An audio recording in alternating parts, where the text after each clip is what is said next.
3 days earlier, Jasmine Crockett had been sitting in her temporary office, temporary because redistricting had carved her Dallas-based district into something unrecognizable, temporary because she'd made the decision to run for Senate, temporary because everything in Washington felt temporary these days, except the grip of people who'd been there so long they'd forgotten what actual air smelled like.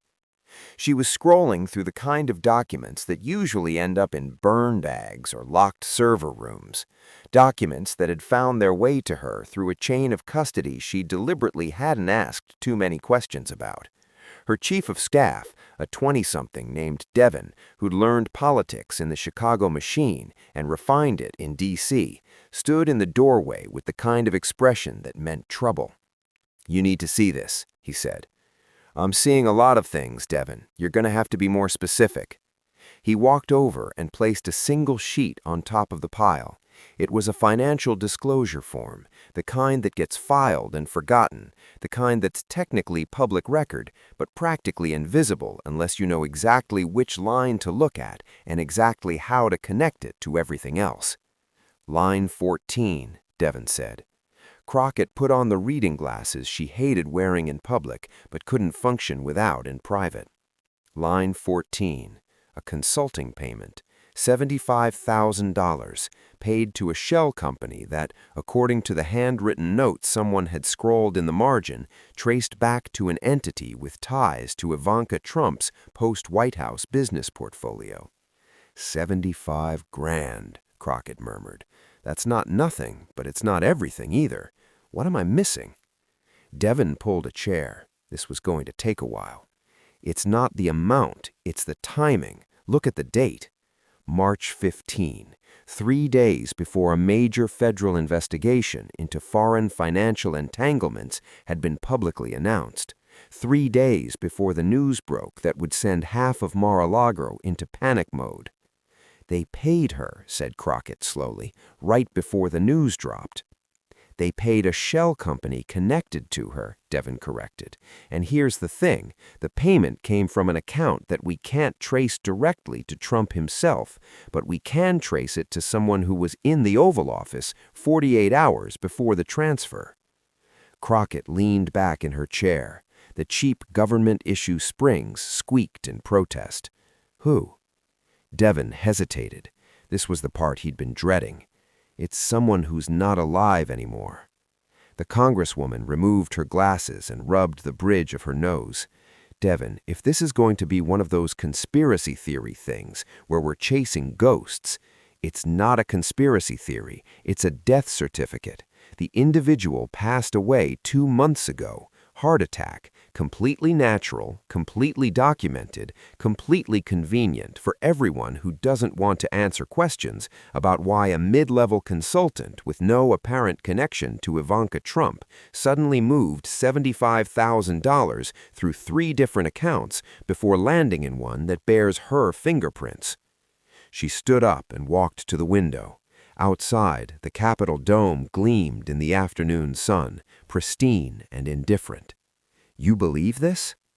"I believe the paper trail exists. I believe the timing is suspicious. I believe that if we drop this, people are going to lose their minds, and not all of them are going to lose their minds in our favor." She turned back to face him. "Meaning what?" "Meaning you're in the middle of a Senate primary. Meaning James Tallarico is out there talking about loving thy neighbor and quoting Jesus, while you're over here preparing to drop a bomb that's going to make every cable news booker in America wet themselves with excitement." Crockett laughed, and it was a genuine laugh, the kind that came from somewhere deep. "Devin, the party establishment has been nervous about me since I showed up in Congress wearing leather jackets and telling Marjorie Taylor Greene that her fake eyelashes didn't scare me. Nervous I can handle. Nervous is fine. What I can't handle is sitting on something that matters because it might make some consultant in a fancy office uncomfortable." She walked back to her desk and picked up the paper again. $75,000, 3 accounts, 1 dead intermediary, and 37 seconds of silence. 37 seconds? That's how long I'm going to give them before I go public.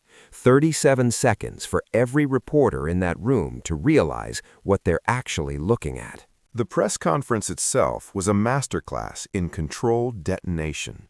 Crockett had learned from watching the best, from the public defenders who could make a jury forget the evidence against their client, from the civil rights attorneys who could make a judge reconsider a lifetime of precedent, from the women in her family who'd spent generations convincing people with power to do things they didn't want to do. She stood at the podium with no notes, just the leather folder that she opened and closed at strategic moments, like a lawyer signaling to a jury.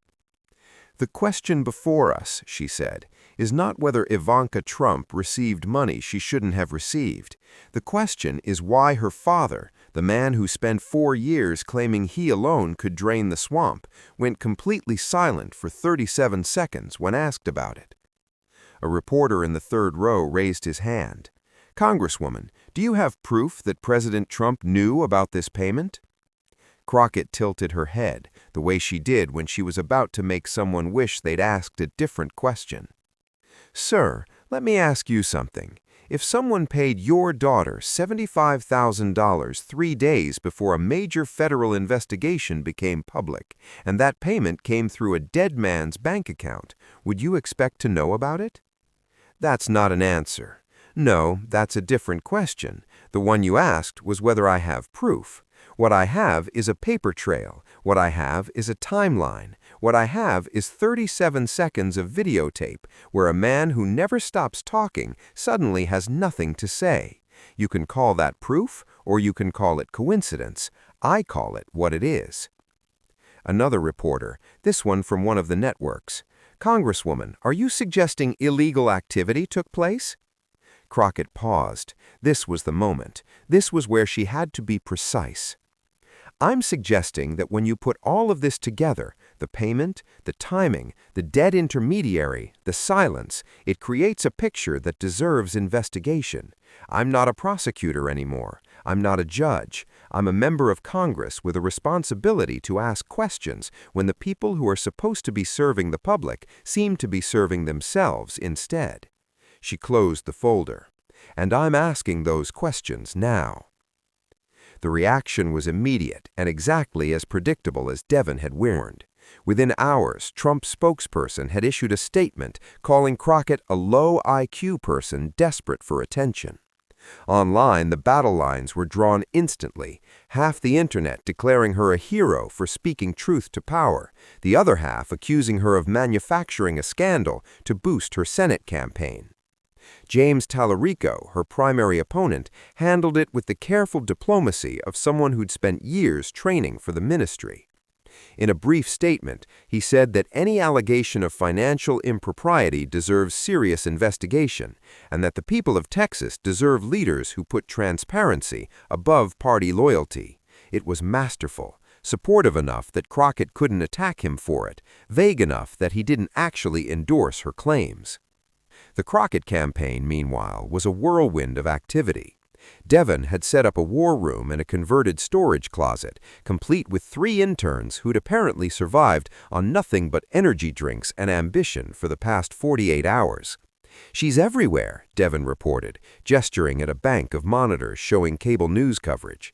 CNN led with it. MSNBC hasn't stopped talking about it. Fox is calling it a baseless smear, but they're covering it too, which means their audience is hearing about it whether they want to or not. Crockett watched the screens for a moment.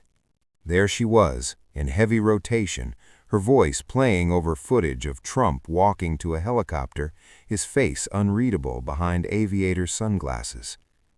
37 seconds, she murmured. That's what's really getting to them, isn't it? That's what's getting to everyone. 37 seconds where the most compulsive talker in American political history had nothing to say. It's the kind of detail that makes people believe there's actually something there. Because there is actually something there. Devon hesitated. Is there? I mean, we have the paper trail, we have the timing, but do we actually know what happened in that room? Do we actually know why he was silent? Crockett turned away from the screens and looked at her chief of staff, really looked at him, the way she looked at witnesses when she was trying to decide whether they were telling the truth. No, we don't. And that's the thing about investigations, Devon. You don't start with answers, you start with questions. The answers come later if you're willing to ask enough questions and follow them where they lead. And if they lead somewhere we don't want to go? She smiled again, that same smile from the press conference. Then we go there anyway. That's the job. The next few days were a blur of interviews, statements, and the kind of non-stop media engagement that would have destroyed someone less accustomed to the spotlight. Crockett had learned to survive in this environment by treating it like a trial. Every interview a cross-examination, every question an opportunity to make her case. She appeared on The Breakfast Club and talked about the investigation while also shutting down rumors about her personal life with the same matter-of-fact directness she brought to everything else. She sat for long conversations with political reporters and short hits with entertainment shows, each appearance carefully calibrated to reach a different segment of the electorate. Through it all, the paper sat in her leather folder and the questions multiplied. Who was the dead intermediary? A consultant named Richard Graves, who'd worked in various low-level positions across 3 administrations, Republican and Democrat alike, and had died of a heart attack at age 67. His widow had been interviewed by at least 2 news organizations and had confirmed that her husband had mentioned a special project in the weeks before his death, but hadn't provided details. What was the nature of Ivanka Trump's involvement? The shell company, a Delaware-registered entity called Meadow Branch Holdings, had been dissolved shortly after the payment was made. Its registered agent, a law firm that specialized in creating anonymous corporate structures, declined to comment on any of its former clients. And the 37 seconds?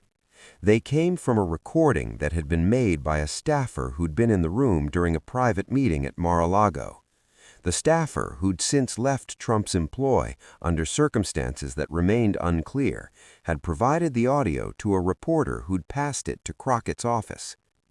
On the recording, you could hear the question, "Sir, can you comment on reports that your daughter received a substantial payment shortly before the federal investigation became public?" And then nothing. 37 seconds of silence, broken only by the sound of ice clinking in a glass and someone clearing their throat. Finally, Trump's voice, "Next question." It wasn't proof of anything. It wasn't even evidence in the legal sense, but it was something. It was the sound of a man who had something to hide, or at least something he didn't want to talk about. James Tallarico watched the coverage from his campaign bus somewhere between Austin and Houston and tried to figure out how to respond.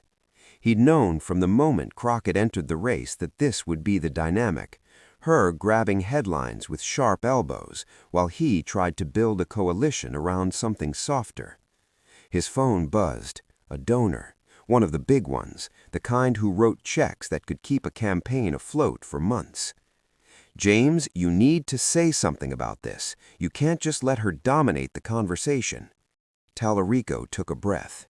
He'd been trained for this in a way, not by political consultants, but by seminary professors who taught him that the most important thing you could do in a moment of crisis was to be present, to listen, to respond rather than react. "I've already said something. I said any allegation deserves investigation." "That's not enough. She's out there making you look like you're afraid to take a position." "Am I?" Tallarico asked. "Afraid to take a position, I mean? Because from where I'm sitting, I've taken plenty of positions. I've taken positions on vouchers and the 10 Commandments and corporate power and a dozen other things that actually matter to the people of Texas. This is a distraction." The donor was quiet for a moment. "You really believe that?" "I believe that the people I'm talking to every day aren't asking me about Ivanka Trump. They're asking me about their jobs, their kids' schools, their health care. They're asking me how we're going to win in November against whoever comes out of that Republican primary. And those are the questions I'm going to keep answering." He meant it. but as he hung up and looked out the window at the Texas landscape blurring past, he couldn't quite shake the feeling that Crockett had changed something. Not the race necessarily. The polls still showed her with a comfortable lead, particularly among black voters who saw her as one of their own. But the conversation, the terms of debate. She'd made herself the center of gravity, and everyone else was just orbiting. The call came at 2:47 a.m., which meant it was either an emergency or a disaster. Devin fumbled for his phone, checked the caller ID, and felt his stomach drop. It was the widow, Richard Graves' widow. Miss Graves, it's Devin Croft, Congresswoman Crockett's chief of staff. Is everything okay? No, she said. Her voice was thin, the kind of thin that comes from crying or not sleeping or both. No, everything is not okay. There are people at my house. Devin sat up straight, suddenly wide awake. What kind of people? I don't know. They say they're reporters, but they're not acting like reporters. They're not asking questions. They're just standing there, watching. And there were cars earlier, cars that didn't belong in the neighborhood. I didn't think anything of it at first, but now... Miss Graves, listen to me. Are you somewhere safe right now? I'm in my bedroom. The door's locked. Good. Stay there. Don't open the door for anyone you don't know. I'm going to make some calls. He hung up and immediately dialed Crockett's number. She answered on the second ring, sounding like she'd been awake for hours. I know, she said. I just got a similar call from someone at Meadow Branch's old law firm. Someone broke into their offices tonight. Nothing taken, apparently, but files were moved, digital records accessed. Congresswoman, this is getting real. This was always real, Devin. We just didn't want to admit how real. The next morning, Crockett held another press conference. This time, she didn't wait for questions. Let me be very clear about what happened last night, she said, her voice harder than it had been 3 days earlier. The widow of Richard Graves was intimidated in her home. The law firm that handled the dissolution of Meadow Branch Holdings was burglarized, and I am supposed to believe that these are coincidences. She looked directly into the camera. I am supposed to believe that a woman who lost her husband 2 months ago just happens to be visited by strange men in the middle of the night. I'm supposed to believe that a law firm's records just happen to be accessed by persons unknown. I'm supposed to believe that none of this has anything to do with a $75,000 payment 3 days before a federal investigation became public. She shook her head. I don't believe it, and neither should you. The questions came fast after that. Who she thought was responsible, what she thought they were trying to hide, was she calling for a federal investigation? She answered some, deflected others, and ended with a warning. To whoever is behind this, I've been a public defender, I've been a civil rights attorney, I've been in rooms with people who thought they could intimidate me, and I'm still standing. You want to come after me? Fine, come after me. But you leave that widow alone. You leave those lawyers alone. You leave the process alone. She stepped away from the podium and walked out without another word. The days that followed were a strange mix of triumph and terror. Crockett's poll numbers climbed, among Democratic primary voters anyway, as news of the intimidation tactics spread. The story had shifted from a financial scandal to something darker, something that hinted at the kind of power that operated outside the usual rules. Tallarico, to his credit, called Crockett personally to express concern about the threats. It was a brief conversation, slightly awkward, but genuine. Whatever else happens in this primary, no one should have to go through that. If there's anything my campaign can do... Thank you, James. That means something. Does it mean something, I mean? Because I get the sense that you and I see this business very differently. Crockett considered the question. They did see it differently. She was a fighter, he was a uniter. She believed in the power of confrontation, he believed in the power of conversion. But in that moment, the differences seemed less important than the shared recognition that something had shifted, that the stakes were higher than either of them had anticipated. "It means something," she said.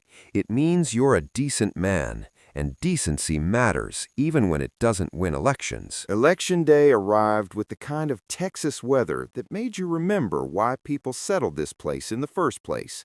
Clear skies, warm sun, a breeze that carried the smell of wildflowers and possibility. Crockett voted early in the same East Texas voting site where she'd kicked off her campaign months earlier. The crowd that gathered to watch was smaller than it had been at the beginning. The novelty had worn off, and besides, it was a Tuesday. But the energy was still there, that sense of something happening. She posed for photos, shook hands, answered questions about the investigation, ongoing, the primary, too close to call, though the polls said otherwise, and her plans for the future, vague but optimistic. Then she got back in her car and headed to Dallas to wait. The results came in slowly, the way they always do in Texas. Early returns showed Tallarico winning some of the white liberal precincts in Austin, just as expected. But as the night wore on, the numbers from the black communities in and around Dallas started to pile up, and Crockett's lead grew.